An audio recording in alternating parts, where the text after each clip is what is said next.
to me, but Hector really struck me as a guy who, I don't know, like, is like a whole guy, like a finished product. He's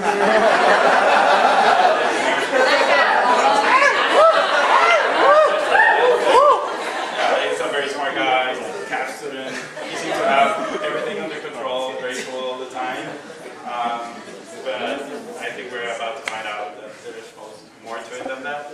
So, without further ado.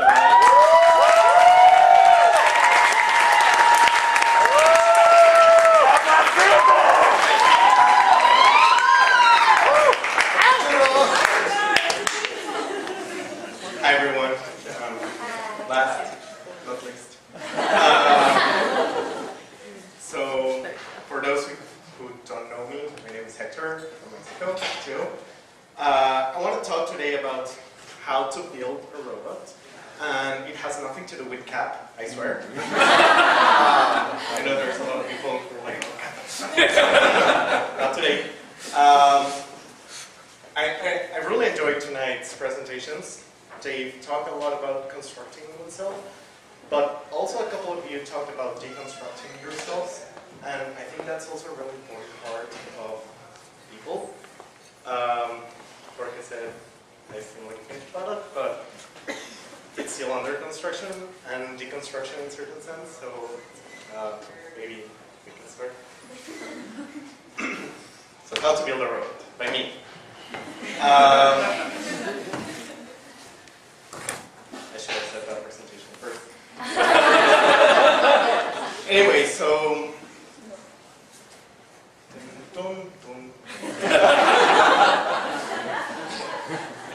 there you go. I want you to ask yourselves, what do you think when you think of a robot? You might think of something really intelligent, but also cold, clumsy, maybe without feelings.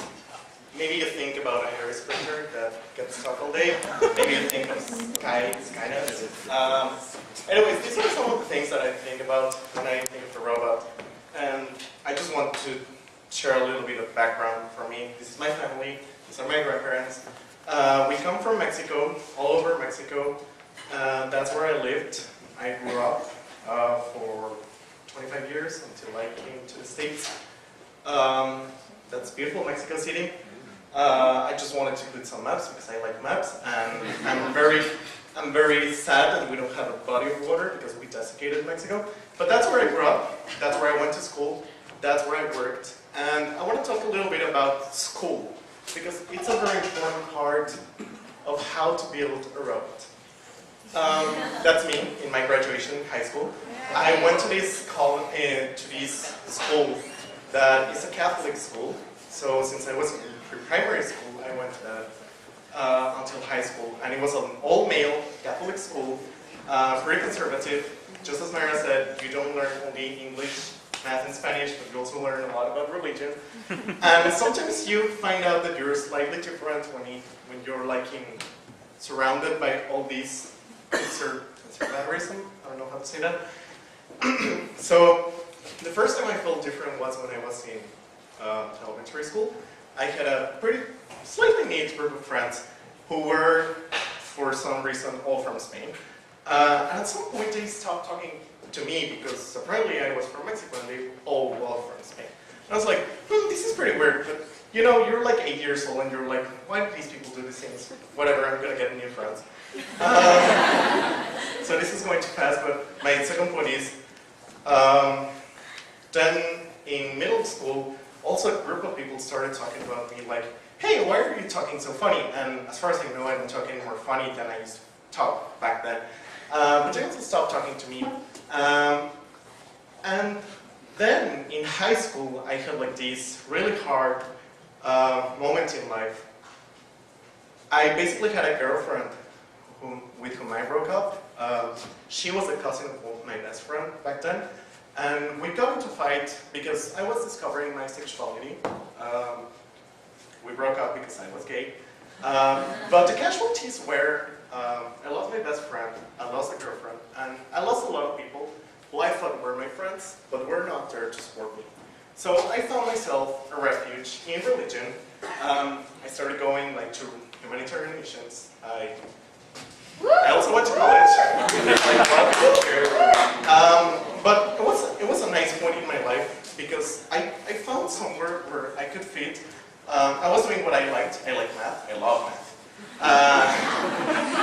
college, I actually had a lot of them. And I was also doing like part of something I liked, like helping people. Back then I thought maybe religion is a way of helping people. This is a beautiful equation. I won't go there, but you can ask me later. The point of this is, I started learning so many things in college, but the most important thing was logic. Like, if you cannot prove something, then it's not necessarily true.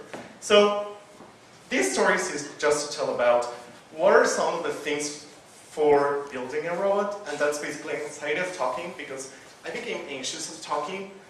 This story about me speaking different, it made me feel weird. Just went too fast, but you probably read that. This was my first lab. It was a pretty fast lab, but the thing that I learned from him was he didn't give a shit about anyone. And I really looked up to him because he was, according to me, successful. He was nice, and I was like, wow, he's gay and he's doing all these things. So at that point, something inside me was like, okay, so I can actually speak a little bit more. I can be gay, and that's okay, and I can be successful. I also started working at the same time. So apparently, if you're good at math and you're good at telling stories, you can be a good consultant. When I was in consulting, I started working with a very good group of people, and one of them was gay. And I was like super happy to work with them because I looked up to him, and I was like, look, he's gay, he's a partner, he has like this great company. I started questioning myself that I could actually talk more and do more things, and be good with myself, with whom I was. And this is the feedback they gave me. One of the first feedbacks I got when I was working with them. It was actually challenging those things that I used to build the robot. Like, raise your voice, have ideas, trust your intuition, and this was hard because it was like deconstructing oneself, like tearing apart all these things that had made me who I was to that point. And then I had another boyfriend. Well, this one actually was a boyfriend. The other was just a fast love. Anyways, with him, I kind of made a mistake because I let my logic and all these, logic, take the relationship. Basically, we stayed together 19 months. There was something I defined as a social contract, where we were both together because we liked it, but I didn't really love him. And when the time came for me to come to the States, he told me, would I be a reason for you to come back to Mexico? And I told him no. And I just want you to look at this drawing because I really like it. I think that's a pretty accurate description of me. We started as a soft mushy thing, but it's actually, we built this shield because life throws so many rejections at us that we eventually end up looking like a robot. And those of you who know me know that I'm not necessarily a robot. It's just who I am, and I hope you enjoy this.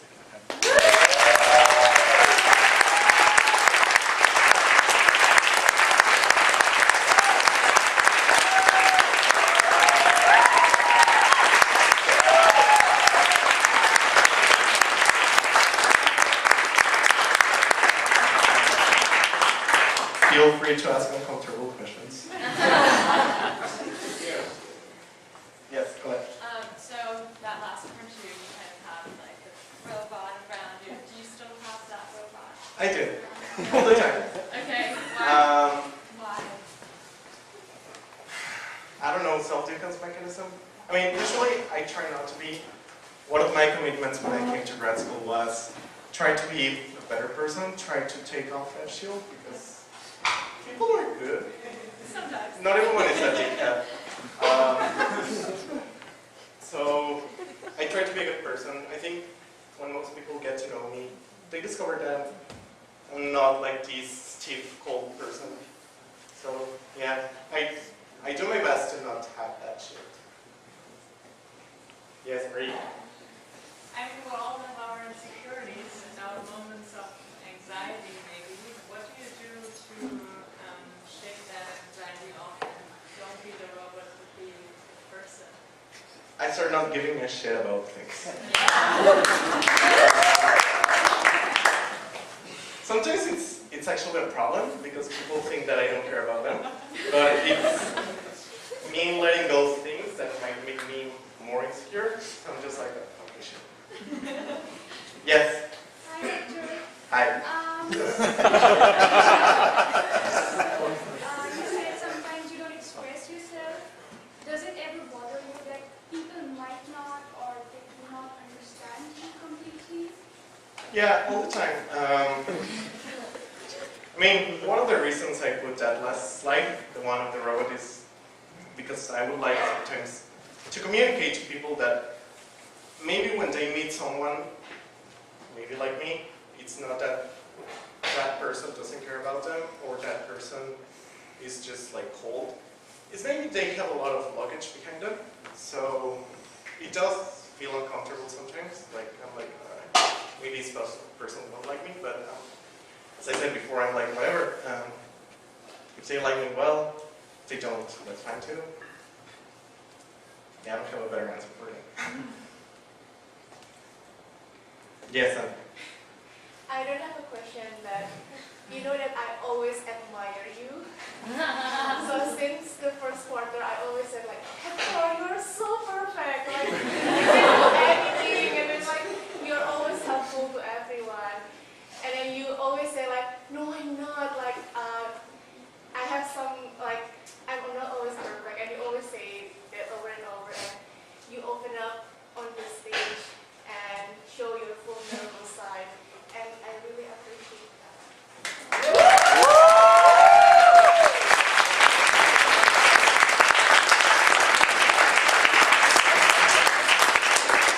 yes. Well, I also don't have a question. I just want to say, I don't really know you, but I think you're really cool because you put the Euler identity in your presentation. That was it. Thank you. Yes, John. I do have a question. A question about the slide in red, about the feedback you got from your consulting job, and I resonated with it because I've received similar feedback in consulting. So how do you deal with the fact that what is expected of you to be a good consultant is sometimes at odds with what you thought you should act like, and the social constructs that made you who you are, and when it's challenged and you're asked to change in the workplace? How do you deal with that? Right. That feedback in particular, I think it's tough, like those specific points I put there, because when I process them a little bit more, like with my mind, I thought they made sense. Like as a human being, you want to speak up, you want to feel less anxious about talking to people, about talking your own ideas, and I think I was at a point in my life after going through college and after going through several like processes of deconstruction that I told myself, well, maybe this actually makes sense. Because they also gave me other feedback, minor feedback, but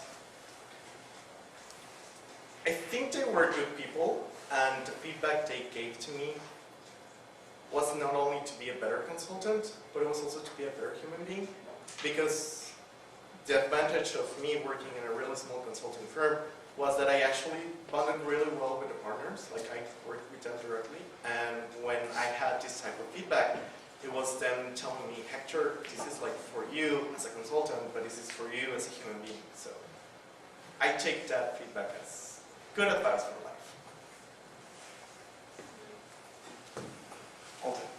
So your presentation talked a lot about how there are people that you came into touch with, for sometimes short periods, sometimes long periods, your job, your school, all these things that kind of changed who you were, and you sort of built these ways of working in that world, right? You built sort of this rule with this soft jelly material design. As you kind of look forward, like, do you see that robot being who you are? Do you see that mushy thing as who you are? And like, who do you want to be? I do feel it's a mushy thing, like, in the sense.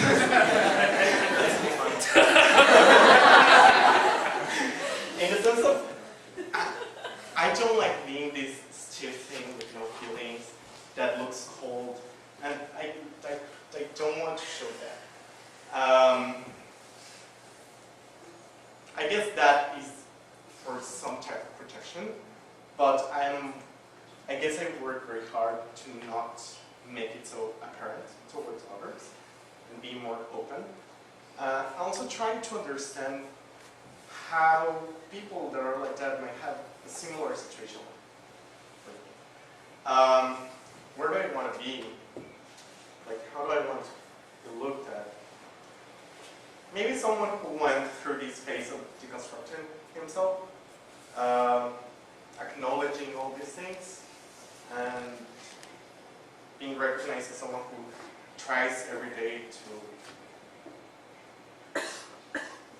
make themselves a better person. Maya. So, I guess nobody likes to be vulnerable in life, but how much do you think you're afraid of being vulnerable?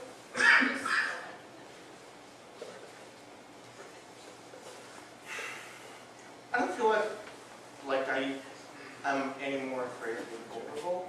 You were? I was very afraid, definitely, for a very long period of time. I think fortunately, in some point in my life where I was like, I don't give a shit about the world again. I know I can overcome lots of things, because I've done so. And that has given me a lot of strength, if you want to say it like that. But yeah, I was very afraid.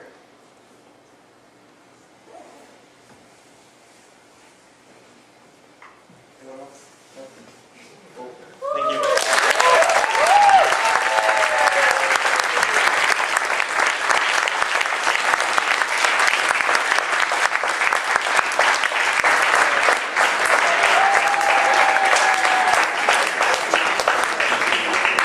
All right, thank you, Hector. That was pretty good. As I suspected, I was wrong. And again, I think we all appreciate all the courage you spent on this, and all the courage all of our speakers spent on this. So I would like you guys to give up another applause to all.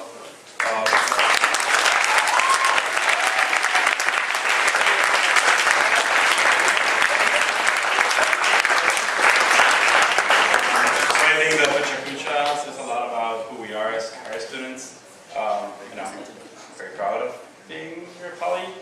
Yeah, so that's it for me, and I leave you with Sarah Gminski.